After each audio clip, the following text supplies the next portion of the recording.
It's news time. Information is power. Be current. The news headline. Uzodima. The Igbo question resonates at Uzodima's book presentation. The Igbos have remained the sacrificial lamb to sustain the fragile unity of Nigeria is indisputable. Why this has remained so is a challenge for our fixed generation to unravel and fix. So why are Igbos hated by our neighbors? Is it because of the brilliant industry of the Igbos, their undying spirit, of their sheer audacity to overcome challenges anywhere?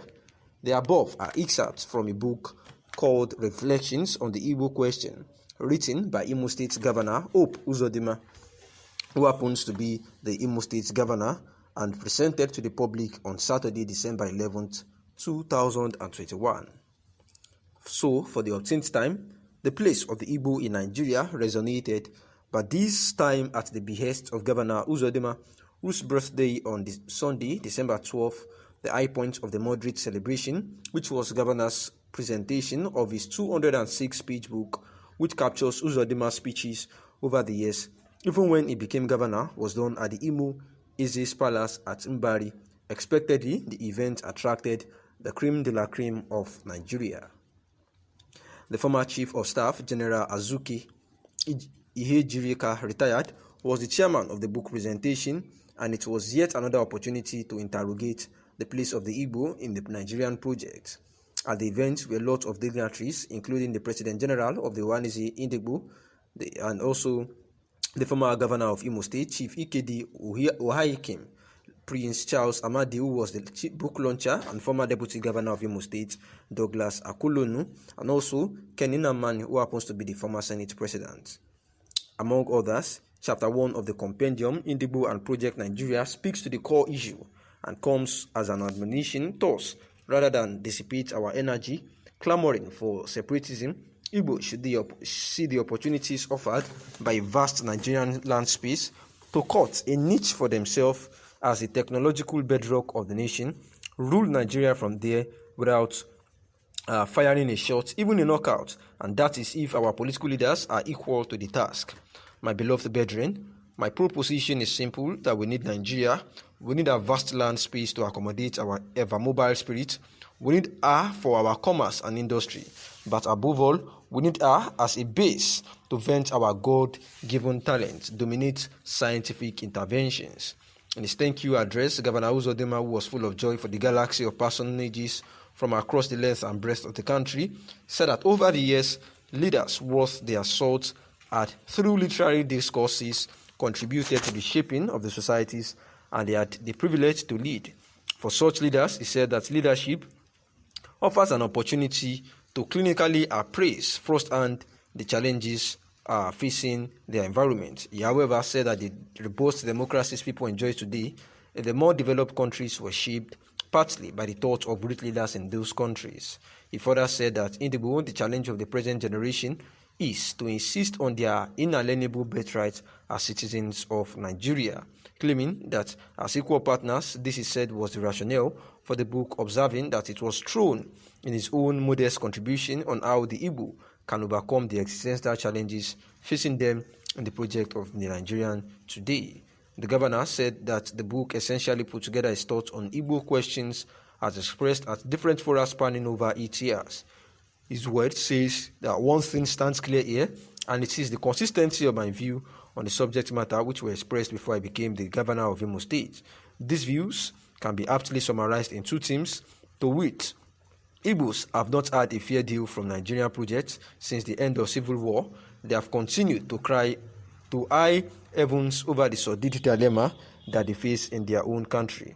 I believe we have had enough cry, and it is time to wipe our tears. And the second is that Igbos are citizens of Nigeria by birth. They should never allow themselves to be cajoled out of their fatherland and inheritance. This is our country, he said, and we must stay there and collectively enforce out rights as bona fide citizens of Nigeria.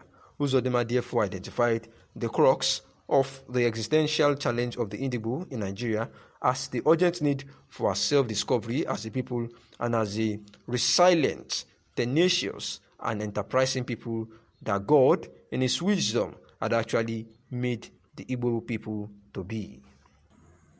Hope Uzodinma, the Imo State governor, has read the Riot Act. Nigerian soldiers who reportedly razed several residential buildings and business premises in the Awomanma area of Oru, East local government area of the state on Monday.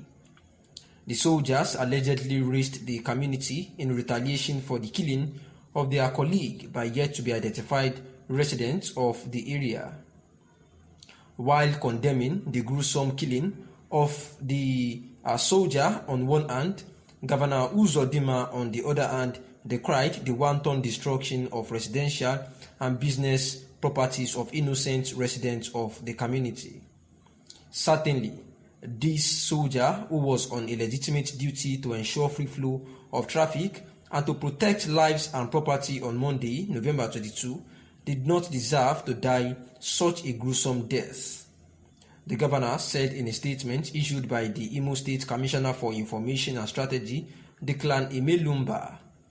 Uzodinma said the aggrieved soldiers' decision to embark on indiscriminate burning of residential and business premises of innocent citizens was not an appropriate response, since two wrongs will never make a right. He further advised both parties to exercise utmost restraint and maintain the peace while investigation lasts.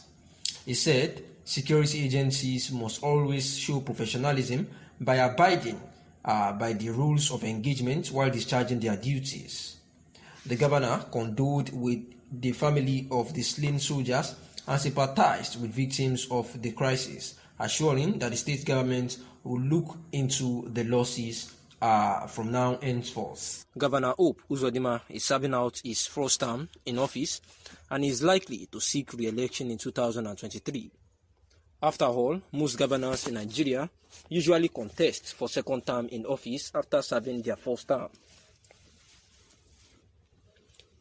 But Uzodinma's second term bid may be tough in view of the political development in Imo State. One of the reasons for taking this position is because of the early declaration by the former governor, Emeka Ihedioha, that he would be contesting for the post in 2023. He spoke with the conviction that he would win the election in 2023, and it will be recalled that Ihedioha had won the 2019 election in Imo under the People's Democratic Party (PDP) before the Supreme Court sacked him and declared Uzodinma of the ruling All Progressives Congress (APC) the authentic winner. So coming back into the race in 2023 will definitely make the contest tough, as Uzodinma will need to fight harder if he wishes to win the second term bid. Again, there were massive protests that greeted the judgment which sacked Ihedioha in 2020. The protests were in different locations in the country, as people alleged that the ruling was unfair, while the judgment stood and Uzodinma carried on. Many of those who felt bad are waiting for 2023 to give Ihedioha another chance. This may make the 2023 election tough for Uzodinma. Ihedioha, on his own, is patiently waiting for 2023 to give the Imo governorship seat another shot. Little wonder he declared earlier. It is over a year to 2023 general elections, but Ihedioha has already declared his ambition and work would have started to support his bid. Moreover, Ihedioha is using some challenges in the state against Uzodinma. One of those major challenges he used to hit at Uzodinma's government is insecurity. Imo has been battling insecurity in this recent time, from the activities of the Eastern Security Network to those of the unknown gunmen. It has continued to be a rough ride in Imo. Recently, there are other issues between soldiers and civilians which resulted in face-off. With the Anambra election over, Imo is still volatile and pockets of insecurity here and there.